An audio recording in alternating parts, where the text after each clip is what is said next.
अस्सलाम वालेकुम सानि वारि मन किस्म वर सब्जी तैयार वजह मुजि तैयार दानिवल तैयार तो बे बनाओ खास सिन युस तोहे जरूर पसंद यह तो यह सिन बनाओ मुजन बे त्रोस क्या खास सब्जी पत्र यम सि मजदार ते बन तो शुबदार ते बन वमे तोहे वह अजुक सिन तो अजुक सब्जी पसंद पकू करो शुरू बह द्राउस पन्ने वाड़ मज तो अत मुज चमन यह हाव मे तुह पतम लटि मुज चमन तम सात मुज वारिया लक्च मगर वन बज गमच यम मुज सलाद बन खेवान यमन मुजन चटन ते बनावान तो बे अगर चौगंदरी हाक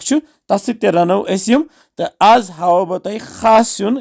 यमन वजन मुजन बनाओ मे कोड़ यह मुज बोत अगर बाजार अनो मुज बोत कम से कम यह 30-40 रपि तो बे यह दानिवल तस आंगनस मज तैयार यम वरिय गोनुक दानिवल यतन यह अलव कुल खोतमुत यथ अलव कुलिस चट बह यम अलव पत्र तोह त्रो बह सेतस ज़िमन अलव पत्रन ते हेको सिन बनयित तो आज त्रो यमन वजन मुजन सत योहे अलव पन तुम वुचु यथ अलव पनस क्युथ मज गसान ये खास कर यम मुजन सत रनो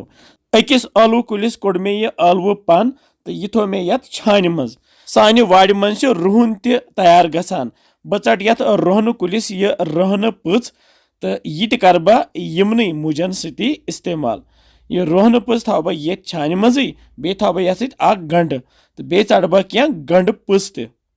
तो यह गंड पच तैयार आज तो छान मज सारी चीज थत तो मे सारी सब्जी गोनथ असल पे छलित छुकित अत असल पे ग्राय कड़न यह मेज या सेख वेख सो नेर अम पे तुल बह श्रापच तो लाग बह यमन मुजन गोनथ कल करने नीचे नीचे कल ये मुझ हाक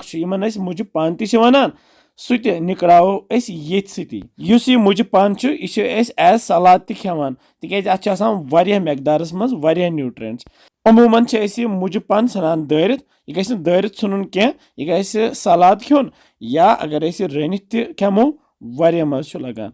इस रोहन पच या गंड पच थो कड़ित सह थो बह ये सब्जी सती निकराइत तो वुचान यह वन तैयार सब्जी यह थो असल पे गोनथ छलित छुकित तो अम पत त्रो यह गंड अत ऊर निकराइत तो वन लागो सब्जी बनावन मे थो गैसस पे कड़ाई मज त्रा बह तिल क्रेंट यह बह ये फल तेल इस्तेमाल करान तेल गरम गति युथी तिलस दुह नेर तुथी त्रा अत मज मुझ तो बे बाकी सब्जी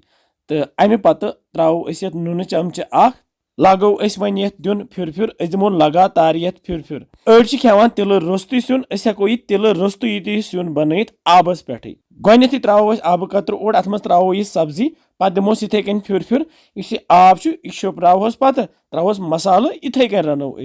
अगर तिल रोस्तु रन तो वुचान ये द्राव यह एक्स्ट्रा आब यह शुप्रावो सोरे यह गि पूर पे श्रपन तो यह आब श्रपित दिमो वन तलिन यह वन पूर पे कसन यह गि त्रोश गसन यूता वन त्रोश गि तूता यी अत पत मज तो पूर पे यह त्रोश गि त्रो थोड़ा सा पाउडर मसाल बह त्रा ये मरचवांगन पाउडर चमच ओड दानिवल पाउडर चमच ओड बदियान पाउडर चमच ओड बे त्रोस लेदर चमच ओड तो बे त्रोस शोंठ पाउडर ओड चमच चमच त्रो अत सोरे मसाल तो यह मसाल रलाओ ये सब्जी सती तो यह पूर पे कसित त्रो वन ये आब गिलास बस अकु गिलास आब त्रो तो लागो बे रलावन नून त्रो गोनथ नून वन ज्यादा त्रावन कह तो अमे पे थो पे डखन तो करोन लथसी पे 10-20 मिनट तैयार तो 20 मिनट गति तुलो डखन थोद आब श्रप्योमुत यह खुशक थवन ये रस गसान तो वुचान यह बनो ये आचार हूँ तेज वजुल सिन बनो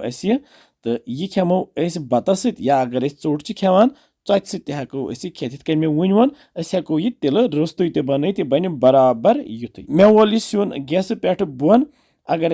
दुबुक बत खेवान या शामुक बत खेवान अड़ रचा हेको बत खेत वारिया मज लगे